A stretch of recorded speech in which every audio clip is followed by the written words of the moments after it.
end, and we'll work our way back. What's the top myth about generative AI in your mind? So I'll be a little controversial here. I think the top myth is that it hallucinates. So and we all have heard this term that ChatGPT is good at hallucinating, and you might have heard the story already where someone asked them to write up their resume and they published like 3 books, but it actually wrote up a 4th book for them. So I think part of it is by design, because it is supposed to be creative in nature, and that's where we see a lot of applications coming in across the board. Not just like you mentioned, voice to voice, it will be across the board in video, audio, and so many different things. I think the biggest myth in AI right now, everybody's concerned about is that it's going to replace physicians. It's going to replace my job. What is going to happen? All the staff members are going to be like, oh my God, it's just, we won't be needed anymore. This was my job, and now AI is taking over my job. So I think that's a myth that we will talk about more during this session. I think this myth is not true. It's actually not replacing your job. It's actually augmenting your jobs. So it's actually making sure that your job is better than what you were doing before. So it's not replacing your job as well. All right, I'm still going to have a job after this. Yeah, another myth about AI is that it's new. I mean, yes, some of these applications are new, but the technology's been around for a long time. It's really been developed over time. We've had solutions in place that we might have branded it as AI, whereas you see every single email you get, every single notification says AI all over the place.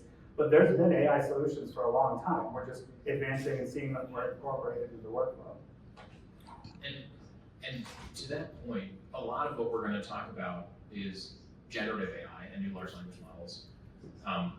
And we can absolutely layer on earlier versions of AI in all its many forms, and where there are places where that is going to continue to have a role and continue to work alongside LLMs. It's really interesting. Well, as we think about new generative AI tools, there's so much white space in healthcare where we can apply these tools to make a difference. And Michael, let's start with you. How do you think about the range of solutions in generative AI across healthcare? What does the breadth look like?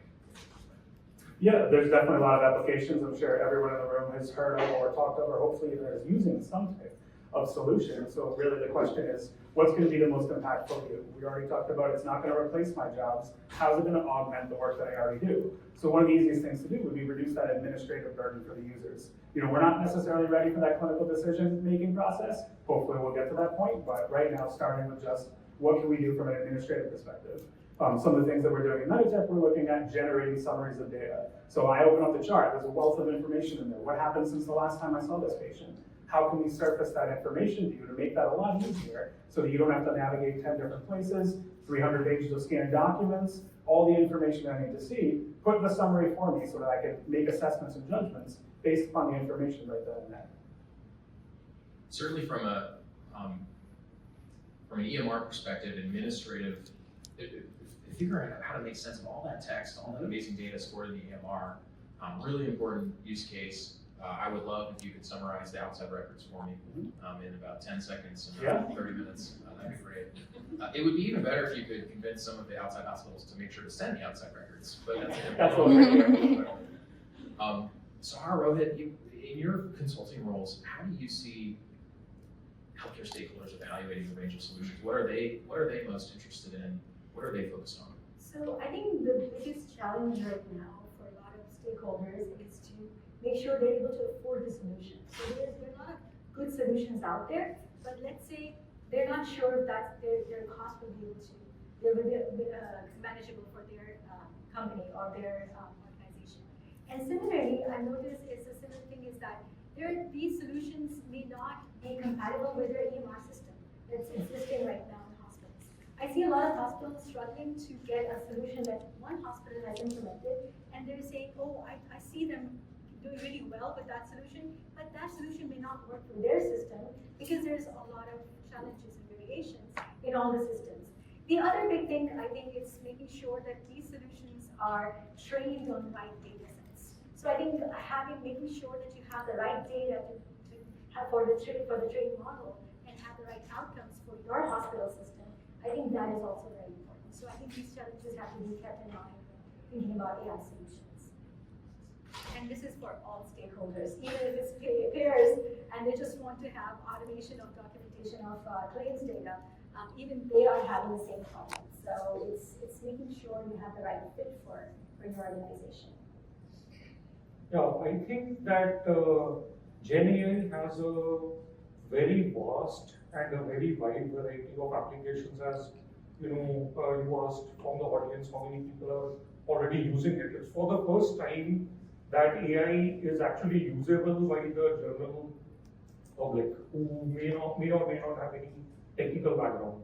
So you might have already heard these comments about Gen AI is the new electricity, English is the most powerful programming language in the world, and Gen AI is like a calculator or Excel sheet that all of us should become familiar with. So the Gen AI wave is coming. I think the landscape is changing very fast, almost on an everyday basis, as we can see.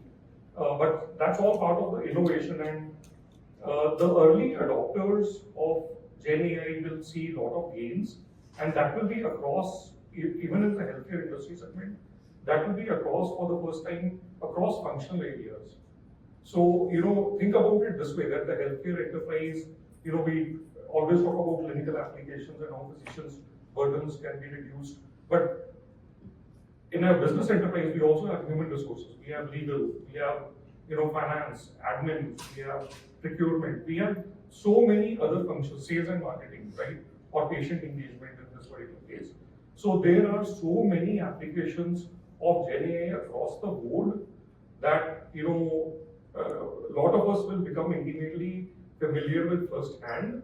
And especially I see with my son who's in 5th grade, they're already doing projects using Gen AI. Yesterday, I got home, day before yesterday actually, got home, and him and his friend have written up a contract between two of them for something, and they used ChatGPT to write the contract. It was pretty solid. So the wave is coming, and obviously the digital natives will be more familiar with it. And they'll use it more intuitively than many of us do here. We're going to have some savvy teenagers running around making contracts. Like, did you make your friend sign a non-compete? What is this?